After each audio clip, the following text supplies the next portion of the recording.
Bien-aimés dans le Seigneur, je vous salue dans le nom tout-puissant et précieux de Jésus-Christ de Nazareth. Que la paix et la grâce du Seigneur soient avec vous. Amen.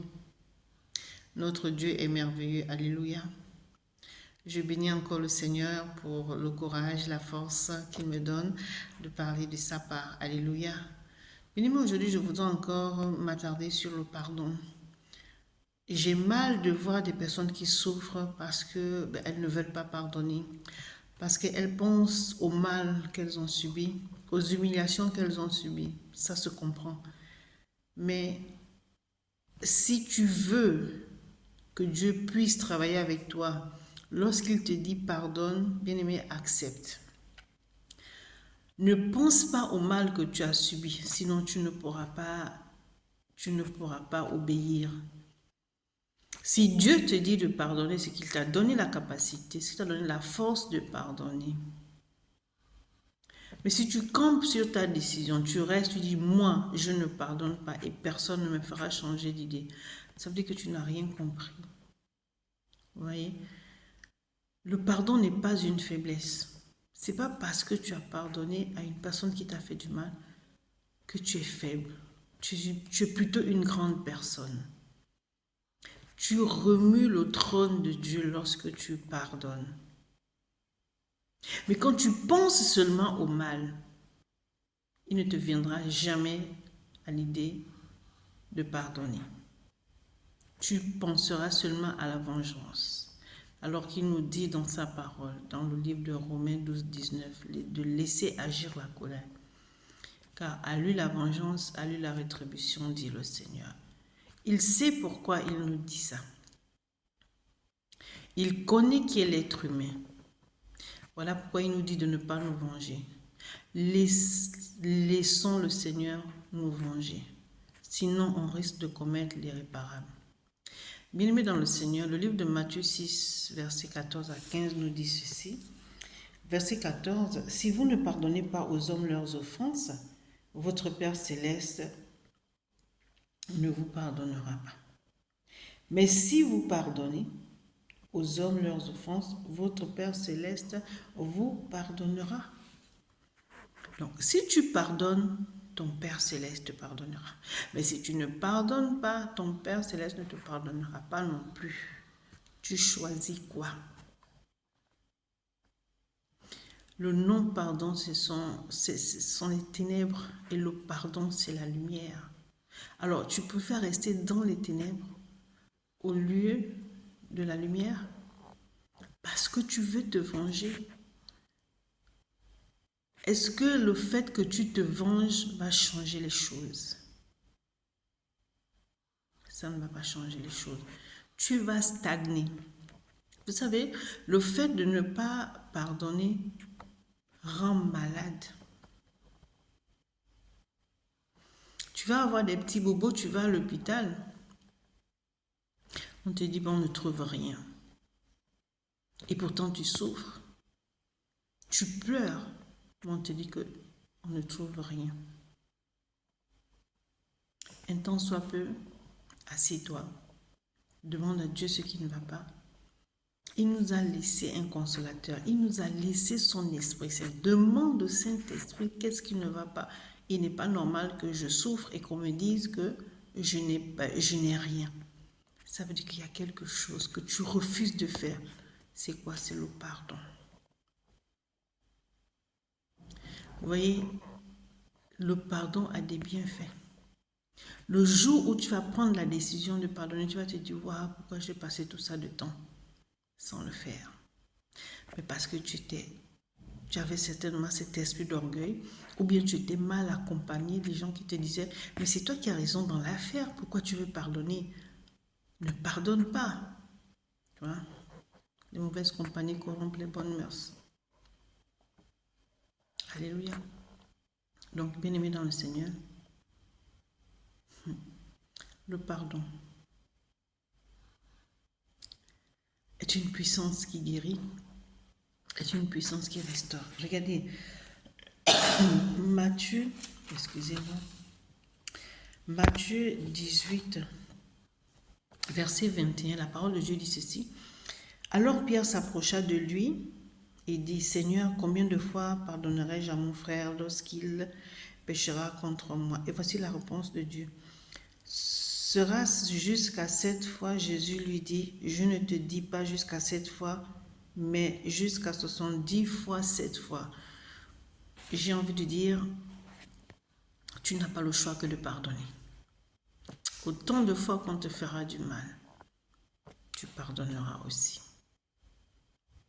Si on t'a fait du mal 7 fois, mais 7 fois tu pardonnes. C'est pour ton bien, pour te libérer du mal que tu as subi. Pardonne. Ne cherche pas à dire, mais elle parle. Est-ce qu'elle sait ce que j'ai subi? Non. Je ne sais pas ce que tu as subi. Mais celui qui sait ce que tu as subi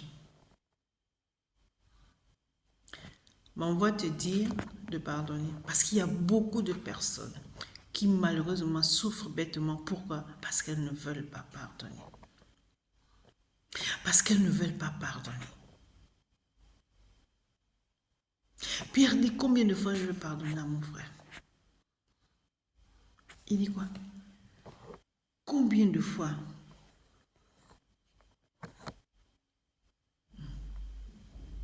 Donc, tu dois certainement te poser cette question du matin.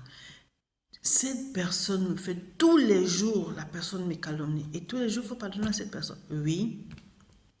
Jésus a dit ici, je ne te dis pas jusqu'à 7 fois, mais jusqu'à 70 fois 7 fois. Ça veut dire que ne te lasse pas de pardonner.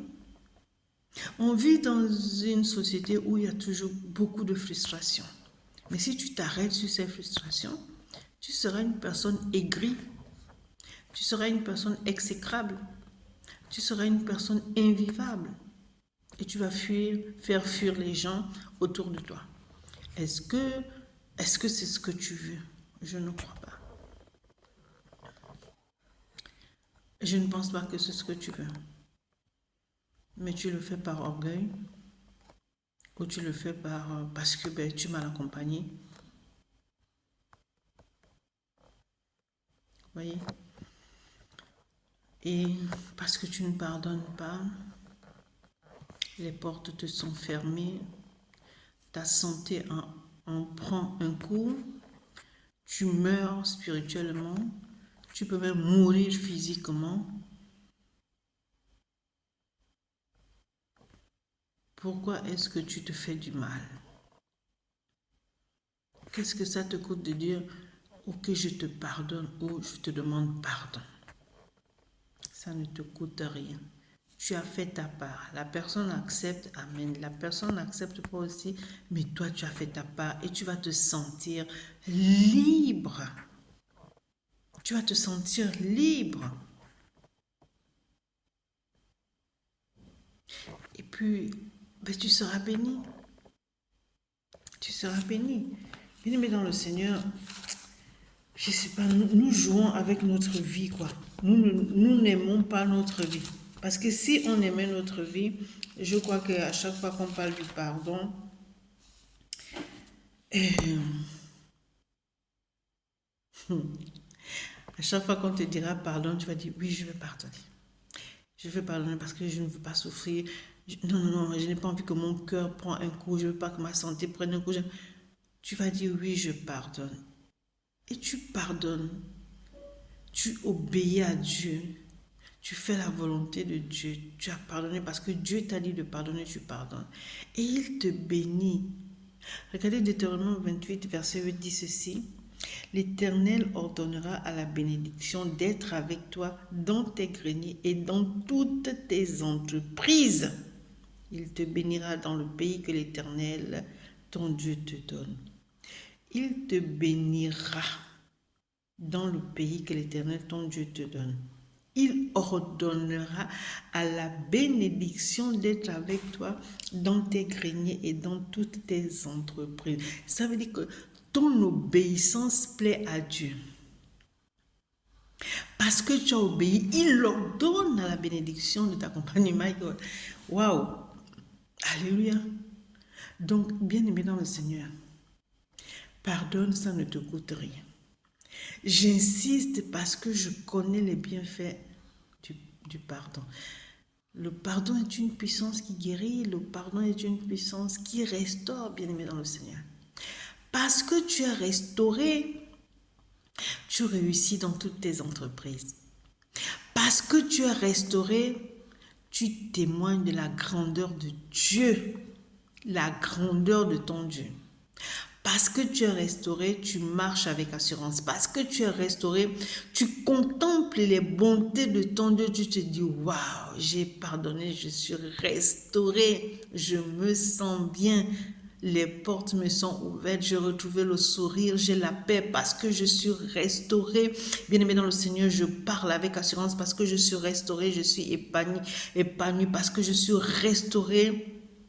Je transporte l'amour parce que je suis restauré. Je transporte la lumière parce que je suis restauré. Je peux me marier. Je ne suis plus cette personne exécrable que tout le monde fuyait. Je reflète l'amour. Je reflète la paix. Donc, j'attire les gens par mon comportement. J'attire les gens par mon sourire. J'attire les gens par ma bonne humeur.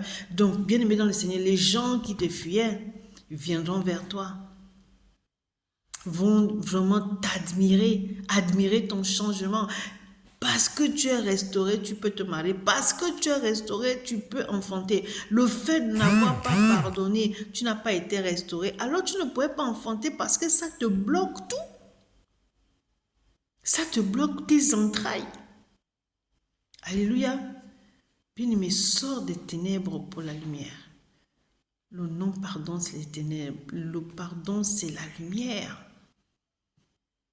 Mais quand tu es restauré, tu n'as pas la joie, tu n'as pas la paix. Parce que tu es restauré, tu marches avec assurance, tu parles avec assurance. C'est que tu es une personne agréable. Tout ça pourquoi? Parce que tu as obéi à la parole de Dieu qui te dit pardonne. Si tu pardonnes, ton Père Céleste qui est dans les cieux te pardonnera. Mais si tu ne pardonnes pas, ton Père Céleste qui est dans les cieux ne te pardonnera pas non plus. Mais parce que tu as pardonné, il t'a guéri. Parce que tu as pardonné, il t'a restauré. Et tu es une personne aimante. Alléluia. Tu es une personne qui peut conseiller, qui peut parler aux autres et on a plaisir à t'écouter. Les bienfaits de l'obéissance sont nombreux. Alors, obéissons à la parole de Dieu, faisons sa volonté, uniquement sa volonté. Que Dieu vous bénisse. C'était votre humble sœur et servante, le prophète Jérémie, du ministère des enfants perdus, président du mouvement des femmes abusées, restaurées par Christ. Amen. Que Dieu vous bénisse.